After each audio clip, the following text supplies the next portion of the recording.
कल्पना कीजिए कि आप एक ऐसी दुनिया में हैं जहां हर कदम पर तकनीक आपकी सहायता कर रही है, जैसे कि आपका खुद का रोबोटिक असिस्टेंट जो आपके लिए कॉफी बना रहा हो। क्या आपने कभी सोचा है कि इस भविष्य में अपनी जगह बनाने के लिए आपको किन स्किल्स की आवश्यकता होगी? और नहीं, गूगल करना स्किल नहीं मानी जाएगी। चलिए कुछ मजेदार फैक्ट्स से शुरुआत करते हैं। क्या आप जानते हैं कि जावास्क्रिप्ट का नाम जावा से इसलिए रखा गया था क्योंकि उस समय जावा बहुत लोकप्रिय था। ये वैसा ही है जैसे आप अपने पालतू कुत्ते का नाम शेर रख दें ताकि वो ज्यादा खतरनाक लगे। क्या आप जानते हैं कि दुनिया का पहला कंप्यूटर बग एक वास्तविक कीट था? 1947 में एक टीम ने एक कंप्यूटर पर काम किया और एक दिन उन्होंने पाया कि एक कीट ने उनके कंप्यूटर के अंदरूनी हिस्से में अपना घर बना लिया था। उस दिन से कंप्यूटर बग का जन्म हुआ। क्या आप जानते हैं कि प्रोग्रामिंग स्किल्स की दुनिया में एक नया शब्द है कोडिंग निंजा? यह उन लोगों के लिए है जो कोडिंग में इतने अच्छे हैं कि वे अपने कोड को एक निंजा की तरह लिख सकते हैं, तेज, चुपचाप और खतरनाक। आइए जानते हैं उन टॉप प्रोग्रामिंग स्किल्स के बारे में जो EIML, data science, scientific calculations और साइबर सिक्योरिटी के लिए बेहद जरूरी हैं। और हाँ, इनमें से कुछ स्किल्स आपको बग्स से लड़ने में भी मदद करेंगी। ये सफर थोड़ा लंबा हो सकता है, लेकिन हम वादा करते हैं कि इस यात्रा में आप एक पल के लिए भी बोर नहीं होंगे।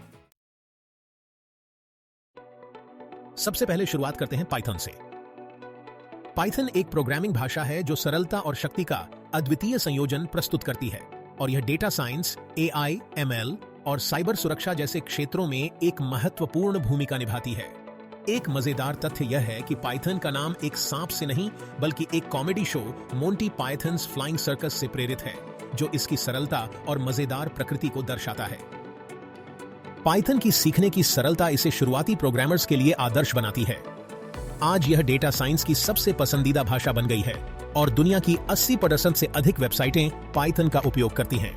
गूगल, नासा और नेटफ्लिक्स जैसी बड़ी कंपनियां भी इस पर निर्भर हैं। AI और मशीन लर्निंग में पाइथन की लोकप्रियता इसकी समृद्ध लाइब्रेरीज और व्यापक समुदाय समर्थन के कारण है। इसका उपयोग फेस और स्पीच रिकॉग्निशन जैसे AI मॉडल्स बनाने में किया जा रहा है। जब सॉफ्टवेयर टूल्स की बात आती है तो टेंसरफ्लो, पाइटॉर्च, नमपाई और पैंडास जैसे नाम सबसे पहले दिमाग में आते हैं। डेटा साइंस में पाइथन की पांडास और मैटप्लॉटलिब जैसी लाइब्रेरीज डेटा विश्लेषण और विजुअलाइजेशन को आसान बनाती हैं। साइबर सुरक्षा में पाइथन की लचीली और शक्तिशाली लाइब्रेरीज नेटवर्क स्कैनिंग और मशीन लर्निंग आधारित सुरक्षा उपायों को सक्षम बनाती हैं। पाइथन की शक्ति इसकी सरलता, लचीलेपन और व्यापक लाइब्रेरी पारिस्थितिकी तंत्र में निहित है। इसका उपयोग बड़े पैमाने पर डेटा प्रसंस्करण से लेकर जटिल मशीन लर्निंग मॉडल बनाने तक हर चीज में किया जा सकता है। इस सब के चलते Python AI, ML, data science और साइबर सुरक्षा के क्षेत्रों में करियर बनाने के लिए एक महत्वपूर्ण कौशल बन गया है। चाहे आप एक AI मॉडल बना रहे हों, बड़े डेटा सेट का विश्लेषण कर रहे हों या साइबर खतरों से निपट रहे हों, पाइथन आपका विश्वसनीय साथी है। अब सवाल यह है, क्या आप भी इस यात्रा में शामिल होकर पाइथनिस्टा बनने के लिए तैयार हैं? गूगल के AI रिसर्च में पाइथन का उपयोग किया जाता है, जिससे उनका सर्च इंजन और भी स्मार्ट और तेज हो जाता है। और हां, अगर आप पाइथन में कोडिंग करते हैं तो शायद गूगल आपको भी स्मार्ट समझे। हार्वर्ड और MIT की रिसर्च बताती है कि पाइथन के सिंपल सिंटैक्स की वजह से यह शुरुआती कोडर्स के लिए सबसे पसंदीदा लैंग्वेज बन गई है। और अगर आप पाइथन सीख रहे हैं तो आप भी एक कोडिंग निंजा बन सकते हैं। क्या आप जानते हैं कि SQL, जो कि स्ट्रक्चर्ड क्वेरी लैंग्वेज का संक्षिप्त रूप है, 1970 के दशक में IBM में विकसित की गई थी और आज यह डेटा विज्ञान, AI, ML और साइबर सुरक्षा में एक महत्वपूर्ण भूमिका निभा रही है। यह आश्चर्यजनक है कि एक 50 साल पुरानी तकनीक आज भी इतनी प्रासंगिक और शक्तिशाली है। डेटा के बिना आज के समय की कल्पना भी नहीं की जा सकती और जब बात डेटा की हो तो SQL की चर्चा सबसे पहले आती है। MySQL, PostgreSQL और Microsoft SQL सर्वर जैसे लोकप्रिय सॉफ्टवेयर का असली दुनिया में क्या उपयोग है? डेटा स्टोरेज और क्वेरी करने के लिए इनका बड़े पैमाने पर इस्तेमाल होता है। क्या आप जानते हैं कि ये बड़े नामी प्लेटफॉर्म्स जैसे फेसबुक, नेटफ्लिक्स और Airbnb भी इन्हीं का इस्तेमाल करते हैं? इन्हें सीखने का सफर आसान से मीडियम तक का होता है। SQL आज भी डेटा साइंटिस्ट्स और इंजीनियर्स के लिए एक अनिवार्य स्किल है। नेटफ्लिक्स की सिफारिशें SQL क्वेरीज पर आधारित होती हैं, जो आपकी पसंद और इतिहास के आधार पर कस्टमाइज्ड होती हैं। स्टैनफोर्ड की एक रिसर्च के अनुसार SQL डेटा मैनेजमेंट के लिए सबसे स्थिर और विश्वसनीय भाषा मानी जाती है। अगर एआई और डेटा साइंस की बात करें तो पाइथन के साथ जो लैंग्वेज टक्कर ले सकती है वो है आर प्रोग्रामिंग। इसमें कई पॉपुलर सॉफ्टवेयर शामिल हैं जैसे आर स्टूडियो, शाइनी और GGPL2। इसके वास्तविक दुनिया में उपयोग की बात करें तो इसका उपयोग स्टैटिस्टिकल मॉडलिंग और डेटा विजुअलाइजेशन में व्यापक रूप से होता है। मशहूर एप्लीकेशंस में इसका उपयोग लिंक्डइन, गूगल एनालिटिक्स और जेनेंटेक जैसी कंपनियों में देखा जाता है। सीखने की कठिनाई मीडियम है, यानी इसे समझने और उपयोग करने में ज्यादा मुश्किल नहीं होती। वर्तमान में आर की डेटा साइंटिस्ट्स और रिसर्चर्स के बीच बहुत अधिक मांग है।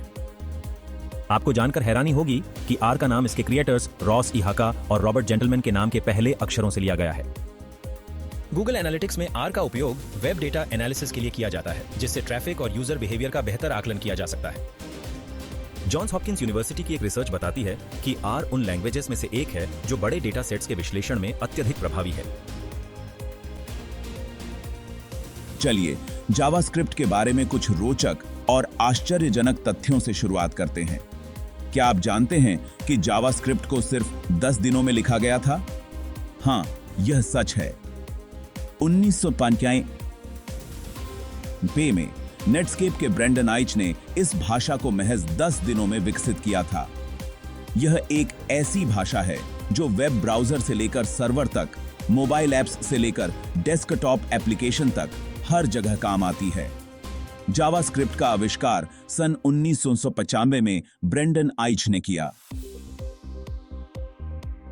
जावास्क्रिप्ट जावा लैंग्वेज से प्रेरित है। जावास्क्रिप्ट का पहला नाम मोका था। दोस्तों, क्या आप जानते हैं कि जावास्क्रिप्ट अब सिर्फ वेब डेवलपमेंट तक सीमित नहीं रहा? यह भाषा अब मशीन लर्निंग के क्षेत्र में भी अपनी जगह बना चुकी है। गूगल ने अपने टीचेबल मशीन प्रोजेक्ट में TensorFlow.js का उपयोग करके यह साबित कर दिया है। अब जावास्क्रिप्ट की मदद से आप सीधे वेब ब्राउजर में मशीन लर्निंग मॉडल बना सकते हैं, जो इसकी अद्भुत क्षमता का परिचायक है। जावास्क्रिप्ट सीखने में अपेक्षाकृत आसान है, खासकर शुरुआती प्रोग्रामर्स के लिए। इसकी सरल सिंटैक्स और व्यापक ऑनलाइन संसाधन इसे सीखने के लिए एक आदर्श भाषा बनाते हैं। हालांकि इसके उन्नत पहलुओं को मास्टर करने में समय लग सकता है। ठीक है, चलिए डेटा साइंस की बात करते हैं। जावास्क्रिप्ट का उपयोग करके आप न केवल इंटरैक्टिव वेब पेज बना सकते हैं, बल्कि आकर्षक और जानकारीपूर्ण डेटा विजुअलाइजेशन भी कर सकते हैं। उदाहरण के लिए D3.js जैसी लाइब्रेरी का उपयोग करके आप जटिल डेटा सेट को आसानी से समझ में आने वाले ग्राफ और चार्ट में बदल सकते हैं। यह आपको डेटा को बेहतर तरीके से समझने और उसे प्रभावी ढंग से प्रस्तुत करने का मौका देता है। फेसबुक ने React.js विकसित किया, जो जावास्क्रिप्ट पर आधारित है और अब AI संचालित यूजर इंटरफेस बनाने में उपयोग किया जाता है। अब बात करते हैं साइबर सुरक्षा की। जावास्क्रिप्ट यहां भी अपना महत्वपूर्ण योगदान दे रहा है। यह वेब एप्लीकेशन में सुरक्षा कमजोरियों का पता लगाने और उन्हें ठीक करने में मदद करता है। साइबर सुरक्षा विशेषज्ञ इसका उपयोग सुरक्षा मुद्दों की जांच, रोकथाम और समाधान के लिए करते हैं। मेडिकल क्षेत्र में भी जावास्क्रिप्ट का प्रभावी उपयोग हो रहा है। इसका उपयोग मेडिकल डिवाइस से डेटा एकत्र करने और एल्गोरिदम चलाने के लिए किया जा रहा है। इस तरह डॉक्टरों को अपने रोगियों की बेहतर देखभाल में मदद मिल रही है। और 2024 में जावास्क्रिप्ट फ्रेमवर्क और लाइब्रेरीज में नए विकास देखने को मिलेंगे। ये अपडेट आधुनिक वेब विकास को और भी ज्यादा कुशल और प्रभावी बनाएंगे, जिससे डेवलपर्स के लिए नए अवसर खुलेंगे। क्या आप जानते हैं कि जावा का नाम एक कॉफी की किस्म के नाम पर रखा गया था? हाँ, यह सच है। जावा के निर्माताओं ने इसका नाम इंडोनेशिया के जावा द्वीप की कॉफी के नाम पर रखा था। यह एक मजेदार तथ्य है जो दिखाता है कि प्रोग्रामिंग भाषाओं के नाम भी कितने रचनात्मक हो सकते हैं। एक और आश्चर्यजनक तथ्य यह है कि दुनिया भर में 95% से अधिक व्यवसाय जावा का उपयोग अपनी मुख्य प्रोग्रामिंग भाषा के रूप में करते हैं। यह दर्शाता है कि जावा कितनी व्यापक रूप से स्वीकृत और उपयोग की जाने वाली भाषा है। जब बात एंटरप्राइज लेवल की एप्लीकेशंस की होती है, तो जावा सबसे आगे खड़ा नजर आता है। पॉपुलर सॉफ्टवेयर की बात करें, जैसे कि स्प्रिंग फ्रेमवर्क और अपाचे काफका, तो ये जावा पर ही आधारित है। असल दुनिया में जावा का उपयोग साइंटिफिक कैलकुलेशंस, AI और मशीन लर्निंग जैसी एडवांस्ड फील्ड्स में किया जाता है। कुछ प्रसिद्ध एप्लीकेशंस जैसे कि Amazon, लिंक्डइन और अधिकांश एंड्रॉइड ऐप्स भी जावा का ही इस्तेमाल करती हैं। जावा की सीखने की प्रक्रिया मीडियम से लेकर हार्ड तक जाती है, लेकिन एक बार सीखने के बाद इसकी डिमांड बहुत ज्यादा होती है, खासकर बड़ी कंपनियों और एंटरप्राइज एप्लीकेशंस में। जावा की महत्ता को समझने के लिए हम अमेज़न वेब सर्विसेज AWS का उदाहरण ले सकते हैं। AWS के कई सुरक्षा सेवाएं जैसे कि AWS गार्ड ड्यूटी और AWS इंस्पेक्टर जावा का उपयोग करती हैं। ये सेवाएं AI संचालित खतरा पहचान और सुरक्षा विश्लेषण प्रदान करती हैं, जो दर्शाता है कि जावा कैसे AI और साइबर सुरक्षा को एक साथ जोड़ता है। साइंटिफिक रिसर्च की बात करें तो कैम्ब्रिज यूनिवर्सिटी की रिसर्च ने दिखाया है कि जावा का वर्चुअल मशीन आर्किटेक्चर इसे साइंटिफिक कैलकुलेशंस के लिए अत्यधिक प्रभावी बनाता है। अब बात करते हैं मैटलैब की, जो इंजीनियरिंग और साइंटिफिक कैलकुलेशंस के लिए एक बेहद शक्तिशाली टूल है। मैटलैब का पूरा नाम मैट्रिक्स लैबोरेटरी है और यह प्रोग्रामिंग और कंप्यूटेशनल कार्यों के लिए विशेष रूप से डिजाइन किया गया है। आज यह दुनिया भर में 4 मिलियन से अधिक उपयोगकर्ताओं द्वारा इस्तेमाल किया जाता है। मैटलैब की खासियतों में शामिल हैं सिम्युलिंक और मैटलैब टूल बॉक्सेस, जो साइंटिफिक कैलकुलेशंस, मॉडलिंग और सिमुलेशंस के लिए उपयोगी हैं। नासा, बोइंग और इंटेल जैसी बड़ी कंपनियां मैटलैब का उपयोग करती हैं और यह AI, ML, डेटा साइंस और साइबर सुरक्षा में भी महत्वपूर्ण भूमिका निभाता है। AI और मशीन लर्निंग के लिए मैटलैब कई बिल्ट इन एल्गोरिदम और टूल प्रदान करता है, जो मशीन लर्निंग को सुलभ बनाते हैं। डेटा साइंस के क्षेत्र में MATLAB data pre processing, model निर्माण और उनकी तैनाती के लिए उत्कृष्ट उपकरण प्रदान करता है। इसके अलावा साइबर सुरक्षा में मैटलैब का उपयोग DDoS हमलों का पता लगाने और रोकने के लिए AI आधारित सिस्टम विकसित करने में किया जाता है। सीखने की दृष्टि से मैटलैब की लर्निंग कर्व कठिन हो सकती है, खासकर नए उपयोगकर्ताओं के लिए। हालांकि इसकी सहज सिंटैक्स और व्यापक दस्तावेजीकरण इसे सीखने में मददगार साबित होते हैं। दूसरी ओर जावास्क्रिप्ट की लर्निंग कर्व स्मूथ है और इसे सीखने के बाद वेब डेवलपमेंट में प्रैक्टिकल प्रोजेक्ट्स पर काम करना शुरू किया जा सकता है। मैटलैब और जावास्क्रिप्ट दोनों में महारत हासिल करना आपके स्किल सेट को और भी मजबूत बना सकता है, जिससे आप इंजीनियरिंग, डेटा साइंस और वेब डेवलपमेंट के क्षेत्रों में विशेषज्ञता प्राप्त कर सकते हैं। चाहे आप एक शोधकर्ता हों, इंजीनियर या डेटा वैज्ञानिक, मैटलैब और जावास्क्रिप्ट आपको अपने काम को अधिक कुशलता से करने में मदद करेंगे। नासा के स्पेस मिशंस में मैटलैब का उपयोग सिमुलेशन और मॉडलिंग के लिए किया जाता है। MIT की रिसर्च बताती है कि मैटलैब साइंटिफिक रिसर्च के लिए सबसे उपयुक्त प्रोग्रामिंग लैंग्वेज है। क्या आप जानते हैं कि C++ भाषा का उपयोग नासा के मार्स रोवर मिशन में किया गया था?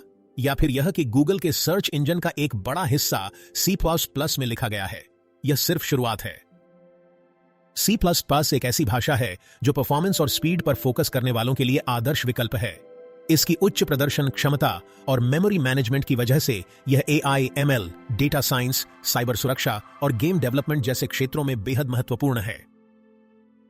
गेम उदाहरण के लिए टेंसरफ्लो जैसे प्रमुख मशीन लर्निंग फ्रेमवर्क का कोर C++ में लिखा गया है, जो बड़े पैमाने पर डेटा प्रोसेसिंग और जटिल गणनाओं को तेजी से करने में सक्षम बनाता है। इसी तरह अनरियल इंजन और एडोबी सिस्टम्स जैसे पॉपुलर सॉफ्टवेयर भी C++ की शक्ति का बेहतरीन उदाहरण हैं। एडोबी फोटोशॉप और माइक्रोसॉफ्ट विंडोज जैसे एप्लीकेशन C++ की क्षमताओं को दिखाते हैं, जो इसकी परफॉर्मेंस और ग्राफिकल प्रोसेसिंग को बूस्ट करते हैं। हालांकि पाइथन और R डेटा साइंस में अधिक लोकप्रिय हैं, C++ की भूमिका उच्च प्रदर्शन डेटा संरचनाओं और एल्गोरिदम के निर्माण में अहम है, विशेषकर क्वांटिटेटिव फाइनेंस में, जहां मिलीसेकंड्स में निर्णय लेना होता है। C++ की निम्न स्तरीय मेमोरी एक्सेस इसे साइबर सुरक्षा टूल्स जैसे कि वायरशार्क विकसित करने के लिए भी उपयुक्त बनाती है। इसके अलावा C++ का उपयोग AAA video game development, high frequency trading systems और रोबोटिक्स सॉफ्टवेयर में भी होता है। MySQL और MongoDB जैसे डेटाबेस इंजन और गूगल का V8 जावास्क्रिप्ट इंजन भी C++ पर आधारित हैं, जो इसकी डेटा मैनेजमेंट और प्रोसेसिंग क्षमताओं को प्रदर्शित करते हैं। यद्यपि C++ की लर्निंग कर्व थोड़ी कठिन है, लेकिन इस पर महारत हासिल करने पर आपकी स्किल्स की डिमांड बढ़ जाती है। इसके उपयोग की व्यापकता और शक्ति के कारण C++ आज भी गेम डेवलपमेंट, साइबर सिक्योरिटी और हाई परफॉर्मेंस कंप्यूटिंग में अत्यधिक मांग में है। C++ को C की एक उन्नत वर्जन के रूप में डेवलप किया गया था और इसे 1988 में बियार्ने स्ट्राउस्ट्रुप ने पेश किया। यूनिवर्सिटी ऑफ कैलिफोर्निया की रिसर्च बताती है कि C++ की उच्च प्रदर्शन क्षमताओं के कारण इसे साइबर सिक्योरिटी में बहुत इस्तेमाल किया जाता है। जावा के आविष्कारक जेम्स गॉसलिंग ने भी कहा था, If I were to pick a language to use today other than Java, it would be Scala. स्काला एक उभरती हुई और शक्तिशाली भाषा है जो डेटा साइंस, मशीन लर्निंग और साइबर सुरक्षा के क्षेत्र में तेजी से लोकप्रिय हो रही है। इसका नाम स्केलेबल लैंग्वेज से लिया गया है क्योंकि ये छोटे स्क्रिप्ट से लेकर बड़े सिस्टम तक हर स्तर पर काम करने के लिए डिजाइन की गई है।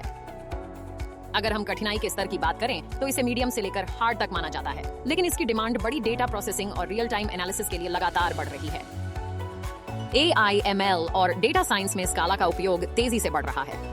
इसके संक्षिप्त कोड, स्टैटिक टाइपिंग और फंक्शनल प्रोग्रामिंग की शक्ति इसे जटिल एल्गोरिदम और बड़े डेटा सेट्स के लिए आदर्श बनाते हैं। उदाहरण के लिए बार्कलीज बैंक और लिंक्डइन जैसी कंपनियां अपने डेटा प्रोसेसिंग और रियल टाइम एनालिसिस के लिए स्काला और अपाची स्पार्क का उपयोग करती हैं, जिससे वे तेज और कुशलता से काम कर पाती हैं। साइबर सुरक्षा में भी स्काला की भूमिका बढ़ रही है। माइनकास्ट जैसी कंपनियां इसे फिशिंग हमलों से बचाव के लिए बेहतर समाधान विकसित करने में उपयोग करती हैं। जहां पाइथन डेटा साइंस में लोकप्रिय है, वहीं स्काला बड़े डेटा प्रोसेसिंग में बेहतर प्रदर्शन करता है, खासकर जब यह अपाची स्पार्क के साथ जुड़ा हो। ट्विटर, लिंक्डइन और नेटफ्लिक्स जैसी कंपनियों ने अपने बैकएंड सिस्टम्स को स्काला में माइग्रेट किया है, जिससे उनके प्रदर्शन में उल्लेखनीय सुधार हुआ है। स्काला केवल एक प्रोग्रामिंग भाषा नहीं, बल्कि एक ऐसा उपकरण है जो आने वाले वर्षों में तकनीकी दुनिया को आकार देने में महत्वपूर्ण भूमिका निभाएगा। यदि आप AI, ML, डेटा साइंस या साइबर सुरक्षा में करियर बनाना चाहते हैं, तो स्काला सीखना एक स्मार्ट कदम साबित हो सकता है। कार्नेगी मेलन यूनिवर्सिटी की रिसर्च बताती है कि स्काला का कंपाइलर ऑप्टिमाइजेशन इसे बड़े डेटा सेट्स पर काम करने के लिए आदर्श बनाता है। आश्चर्यजनक तथ्यों से शुरू करते हुए मैं आपको रस्ट प्रोग्रामिंग भाषा के बारे में कुछ रोचक जानकारी देता हूं।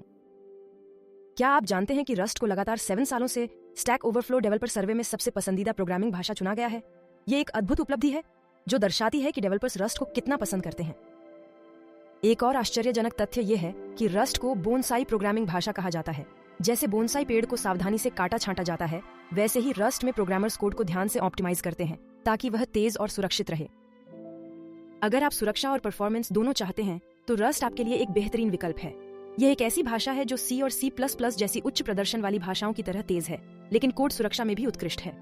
रस्ट को system programming, cyber security, AI, ML और डेटा साइंस जैसे महत्वपूर्ण क्षेत्रों में व्यापक रूप से अपनाया जा रहा है। हालांकि सीखने की प्रक्रिया थोड़ी मुश्किल हो सकती है, लेकिन एक बार इसे समझ लेने के बाद आप सिक्योर सिस्टम डेवलपमेंट में रस्ट की बढ़ती डिमांड का फायदा उठा सकते हैं। AI और मशीन लर्निंग में रस्ट का उपयोग तेज और कुशल मॉडल बनाने के लिए किया जा सकता है। उदाहरण के लिए डिसीजन ट्री मॉडल्स को रस्ट में बनाना संभव है, जो मशीन लर्निंग का एक महत्वपूर्ण हिस्सा है। बड़े डेटा सेट्स पर काम करते समय रस्ट की गति और सुरक्षा बहुत लाभकारी होती है। डेटा साइंस में रस्ट की कॉन्करेंसी क्षमताएं इसे बड़े पैमाने पर डेटा प्रोसेसिंग और विश्लेषण के लिए आदर्श बनाती हैं। इसी प्रकार साइबर सुरक्षा के क्षेत्र में इसकी मेमोरी सुरक्षा विशेषताएं इसे हैकिंग और मैलवेयर से बचाव के लिए एक मजबूत विकल्प बनाती हैं। मोजिला फायरफॉक्स और ड्रॉपबॉक्स जैसी बड़ी तकनीकी कंपनियों ने रस्ट का उपयोग करके अपने सॉफ्टवेयर को अधिक सुरक्षित और कुशल बनाया है। उदाहरण के लिए फायरफॉक्स के नए वर्जन में रस्ट का उपयोग प्रदर्शन और सुरक्षा दोनों को बढ़ाने के लिए किया गया है। TUB इंडेक्स के अनुसार रस्ट सबसे तेजी से बढ़ने वाली प्रोग्रामिंग भाषाओं में से एक है, जो दर्शाता है कि भविष्य में AI, ML, डेटा साइंस और साइबर सुरक्षा में इसकी भूमिका और भी महत्वपूर्ण हो सकती है। ऑक्सफोर्ड यूनिवर्सिटी की रिसर्च बताती है कि रस्ट का मेमोरी सेफ्टी फीचर इसे सिस्टम प्रोग्रामिंग के लिए सबसे सुरक्षित बनाता है। गोलंग एक ऐसी भाषा है जो गूगल द्वारा विकसित की गई थी, लेकिन क्या आप जानते हैं कि इसे सिर्फ 2 साल में बनाया गया था? यह 2007 में शुरू हुआ और 2009 में जारी किया गया। इसके पीछे 3 दिग्गज प्रोग्रामर थे, रॉब पाइक, रॉबर्ट ग्रीसमर और केन थॉम्पसन, जिन्होंने यूनिक्स ऑपरेटिंग सिस्टम और C भाषा का भी निर्माण किया था। गो प्रोग्रामिंग भाषा क्लाउड इंफ्रास्ट्रक्चर, माइक्रो सर्विसेज और अब AI, ML के क्षेत्र में एक उभरता हुआ सितारा है। कुबरनेटीज, डॉकर और प्रोमीथियस जैसे लोकप्रिय सॉफ्टवेयर में इसका उपयोग होता है और गूगल क्लाउड, उबर और ड्रॉपबॉक्स जैसी प्रमुख कंपनियां इसकी क्षमताओं का लाभ उठा रही हैं। लर्निंग कर्व की बात करें तो गो को मीडियम से हार्ड लेवल पर रखा जा सकता है और वर्तमान में क्लाउड और माइक्रो सर्विसेज के क्षेत्र में गो की डिमांड बहुत तेजी से बढ़ रही है। गो की सरलता और उच्च प्रदर्शन के कारण यह अब मशीन लर्निंग और आर्टिफिशियल इंटेलिजेंस AI के लिए भी तेजी से अपनाई जा रही है। टेंसरफ्लो ने गो के लिए एक API जारी किया है जो मशीन लर्निंग मॉडल बनाने और प्रशिक्षित करने में सहायक है। गोनम पैकेज गो में वैज्ञानिक कंप्यूटिंग और डेटा विश्लेषण के लिए उपयोग किया जाता है, जबकि गोप्लॉट डेटा विजुअलाइजेशन के लिए एक शक्तिशाली टूल है। हालांकि पायथन डेटा साइंस में सबसे लोकप्रिय भाषा है, गो भी इस क्षेत्र में अपनी जगह बना रही है। गो की गति और समवर्ती प्रोग्रामिंग क्षमताएं इसे बड़े डेटा सेट के साथ काम करने के लिए आदर्श बनाती हैं। गो की गति और समवर्ती प्रोग्रामिंग क्षमताएं इसे बड़े पैमाने पर डेटा सेट और सिस्टम्स के लिए आदर्श बनाती हैं। इसके अलावा गो की सुरक्षा विशेषताएं और उच्च प्रदर्शन इसे साइबर सुरक्षा और नेटवर्क प्रोटोकॉल के विकास में भी उत्कृष्ट विकल्प बनाते हैं। उबर ने अपने जियो फेंसिंग सिस्टम और ड्रॉपबॉक्स ने अपने फाइल सिंक्रोनाइजेशन इंजन को गो में पुनर्लिखित कर प्रदर्शन में महत्वपूर्ण सुधार देखा है। गो की शक्ति, सरलता और प्रदर्शन इसे भविष्य के एप्लीकेशन विकास के लिए एक आदर्श भाषा बनाते हैं। यूनिवर्सिटी ऑफ वॉशिंगटन की रिसर्च बताती है कि गो की सिंपल और इफेक्टिव सिंटैक्स इसे क्लाउड कंप्यूटिंग के लिए परफेक्ट बनाती है। जूलिया प्रोग्रामिंग भाषा के बारे में कुछ आश्चर्यजनक और रोचक तथ्य जानकर आप हैरान रह जाएंगे। क्या आप जानते हैं कि जूलिया को पायथन की गति के साथ सी की शक्ति प्रदान करने के लिए डिजाइन किया गया था? यह एक ऐसी भाषा है जो वैज्ञानिक कंप्यूटिंग, मशीन लर्निंग और डेटा माइनिंग के लिए आदर्श माना जाता है। जूलिया एक अपेक्षाकृत नई भाषा है, लेकिन इसकी लोकप्रियता तेजी से बढ़ रही है। 2021 के अंत में जूलिया के पैकेज रजिस्ट्री से प्रति माह लगभग 10 मिलियन अनुरोध होते थे, जो आज बढ़कर 20 मिलियन हो गए हैं। यह वृद्धि दर्शाती है कि जूलिया की मांग लगातार बढ़ रही है। जूलिया को सीखने वालों की संख्या भी तेजी से बढ़ रही है। लगभग 75,000 लोग प्रति माह जूलिया की आधिकारिक वेबसाइट पर जाते हैं। यह संख्या दर्शाती है कि जूलिया एक महत्वपूर्ण नीच स्किल बन रहा है। चलिए जूलिया पर बात करते हैं, जो वैज्ञानिक गणनाओं के लिए एक अत्याधुनिक प्रोग्रामिंग लैंग्वेज है। इसकी गति और प्रदर्शन अद्वितीय है, जिससे यह पाइथन से कई गुना तेज काम कर सकती है, खासकर बड़े डेटा सेट और जटिल एल्गोरिदम के साथ। सीखने के लिहाज से जूलिया की लर्निंग कर्व थोड़ी कठिन हो सकती है, लेकिन एक बार महारत हासिल कर ली तो यह अत्यधिक उपयोगी साबित होती है। यह पूरी तरह से डायनामिक और लचीला है, जो इसे अनुकूलनीय बनाता है, खासकर मशीन लर्निंग और आर्टिफिशियल इंटेलिजेंस के लिए, जहां फ्लक्स जेचेल जैसे फ्रेमवर्क डीप लर्निंग मॉडल बनाने में मदद करते हैं। डेटा विश्लेषण और विजुअलाइजेशन में भी जूलिया उत्कृष्ट है। plots.jl जैसे पैकेजों के साथ डेटा को आकर्षक तरीके से प्रस्तुत किया जा सकता है। इसकी गति और लचीलापन इसे नेटवर्क ट्रैफिक विश्लेषण और सुरक्षा एल्गोरिदम के कार्यान्वयन के लिए उपयुक्त बनाता है। जूलिया के वास्तविक दुनिया के उपयोगों में सेलेस्ट प्रोजेक्ट, एस्ट्रोनॉमिकल सर्वे, जलवायु मॉडलिंग और नासा के बड़े पैमाने पर समानांतर कंप्यूटिंग प्रोजेक्ट शामिल हैं। ब्लैकरॉक जैसे वित्तीय संस्थान भी अपने पोर्टफोलियो अनुकूलन के लिए इसका उपयोग कर रहे हैं। इसके अलावा जूलिया का उपयोग रोबोटिक्स, कंप्यूटर विजन और क्वांटम कंप्यूटिंग जैसे उभरते क्षेत्रों में भी हो रहा है। कुल मिलाकर जूलिया एक शक्तिशाली, तेज और लचीली प्रोग्रामिंग लैंग्वेज है, जो वैज्ञानिक अनुसंधान और हाई परफॉर्मेंस कंप्यूटिंग में एक प्रमुख स्थान पर पहुंच रही है। हार्वर्ड यूनिवर्सिटी की रिसर्च बताती है कि जूलिया की हाई परफॉर्मेंस क्षमताएं इसे साइंटिफिक रिसर्च के लिए सबसे उपयुक्त बनाती हैं। कंक्लूजन दोस्तों, ये थे टॉप 10 प्रोग्रामिंग स्किल्स जो आपको AIML, data science, the scientific calculations और साइबर सिक्योरिटी की दुनिया में एक मजबूत स्थान दिला सकते हैं। इन स्किल्स को सीखना कठिन हो सकता है, लेकिन ये आपके करियर में वो ताकत देंगे जो आपको किसी भी चुनौती से निपटने में मदद करेंगी। तो आप किसका इंतजार कर रहे हैं? अब समय आ गया है अपनी स्किल्स को निखारने का और इस तकनीकी क्रांति का हिस्सा बनने का। अगर आपको हमारा वीडियो पसंद आया हो तो लाइक और सब्सक्राइब करना न भूलें। और हाँ, अपनी राय और सवाल नीचे कमेंट बॉक्स में जरूर बताएं। मिलते हैं अगले वीडियो में।